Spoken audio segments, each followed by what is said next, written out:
भारतीय शेयर बाजारों में लगातार 2 दिनों की गिरावट के बाद आज 15 अक्टूबर को तेजी लौटी। कारोबार के दौरान सेंसेक्स 650 अंकों से अधिक उछल गया, वहीं निफ्टी बढ़कर 35,300 के पार पहुंच गया। अमेरिकी फेडरल रिजर्व की ओर से ब्याज दरों में कटौती की संभावना से निवेशकों का जोश हाई दिखा। सभी सेक्टोरल इंडेक्स भी हरे निशान में कारोबार कर रहे थे। सबसे अधिक तेजी रियलिटी, पावर, मेटल और कंज्यूमर ड्यूरेबल्स शेयरों में देखने को मिली। कारोबार के अंत में सेंसेक्स 575.45 अंक या 0.70% उछलकर 82,605.43 पर बंद हुआ। वहीं निफ्टी 178.05 अंक या 0.71% बढ़कर 25,323.55 के स्तर पर बंद हुआ। शेयर बाजार में आज की तेजी के पीछे 5 बड़े कारण रहे। पहला, फेड रेट कट में उम्मीद से बड़ा उत्साह। शेयर बाजार में आज की तेजी के पीछे सबसे बड़ी वजह अमेरिकी फेडरल रिजर्व के चेयरमैन जेरोम पावेल का बयान रहा।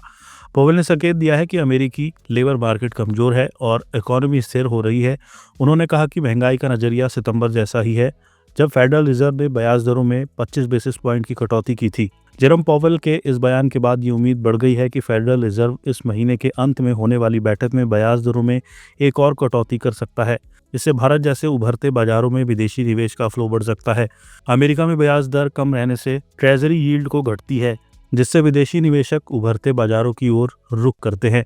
रिलायंस सिक्योरिटीज के सीनियर रिसर्च एनालिस्ट जिगर त्रिवेदी ने कहा, पावेल ने चेतावनी दी है कि हायरिंग में तेज गिरावट अमेरिका की इकोनॉमी के लिए खतरा बन सकती है। इसके चलते ब्याज दरों में इस साल 2 बार कटौती होने की संभावना बढ़ गई है। दूसरा है वॉलेटिलिटी में गिरावट। शेयर बाजार में अस्थिरता का संकेत देने वाला इंडिया वॉलेटिलिटी इंडेक्स बुधवार को करीब 4% गिरकर 10.76 पर पहुंच गया। इंडिया VIX में गिरावट का मतलब है कि अनिश्चितता कम हुई है, जिससे निवेशक अधिक जोखिम लेने के लिए तैयार होते हैं। तीसरा है रुपए में मजबूती। भारतीय रुपया बुधवार को अपने रिकॉर्ड निचले स्तर से 88 पैसा मजबूत होकर 87.93 प्रति डॉलर पर पहुंच गया। फेडरल रिजर्व के नरम रुख के बाद डॉलर इंडेक्स में कमजोरी, क्रूड के दाम में गिरावट और RBI की संभावित दखल से रुपए को मजबूती मिली। भारतीय रुपए में मजबूती आमतौर पर निवेशकों का भरोसा बढ़ाता है और विदेशी पूंजी को आकर्षित करता है। चौथा है कच्चे तेल में गिरावट। अंतर्राष्ट्रीय बाजार में बुधवार को ब्रेंट क्रूड ऑयल का भाव 0.19% गिरकर 62.27 डॉलर प्रति बैरल के स्तर पर आ गया। इंटरनेशनल एनर्जी एजेंसी ने चेतावनी दी है कि साल 2026 तक तेल की सप्लाई अधिक बनी रह सकती है। तेल की कीमतों में गिरावट भारत के लिए राहत है, क्योंकि देश अपनी तेल खपत का अधिकतर हिस्सा विदेश से आयात करता है।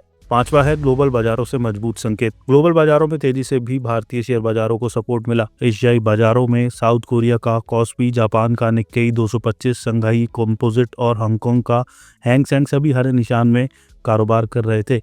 वहीं वॉल स्ट्रीट फ्यूचर्स भी सुबह के कारोबार में हरे निशान में थे, जिससे अमेरिकी बाजारों के लिए मजबूती के साथ खुलने का संकेत मिलता है। जियोजीत फाइनेंशियल सर्विसेज के चीफ मार्केट स्ट्रेटेजिस्ट आनंद जेम्स ने कहा, हालांकि मंगलवार की गिरावट को 20 दिनों के सिंपल मूविंग एवरेज ने सीमित कर दिया, लेकिन बाजार का ओवरऑल ट्रेंड अभी भी सतर्क बना हुआ है। अगर निफ्टी 25,230 के स्तर को पार करता है तो हम इसे पॉजिटिव संकेत मानेंगे। 25,330 के ऊपर ब्रेकआउट होने पर बाजार में और तेजी आ सकती है।